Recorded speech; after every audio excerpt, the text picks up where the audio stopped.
My brother-in-law got tased at Walmart the other day for blindly throwing Nerf footballs over the aisles. My wife and I we're in there shopping. We're looking for a new air fryer. So we're over in the home appliance department. And we hear a thump and then a crash of glass breaking, like somebody dropped a tray in a restaurant. Well, we kind of look at each other for a minute, like, okay, and we go on with what we're doing. 5 seconds later, another boom, and we hear a bunch of cans falling over. So I walk out and look at the end of the aisle, and across in the paint, there had been a bunch of paint cans all stacked up. Well, now they're all over the floor, red, green, blue, this big tidal wave of paint.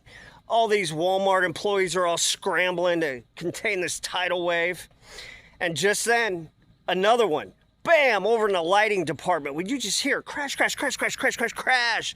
All these chandeliers and stuff going down. And so, we didn't know what was going on.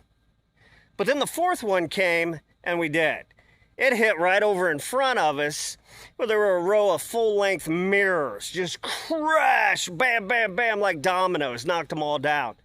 And so, by this point, my wife and I realized we got incoming, and we're getting out of there. So we go up with our stuff, get in line to pay. And as we're standing there, we see my brother-in-law go tearing down and then across towards the exit, and he's being chased by a sheriff's deputy.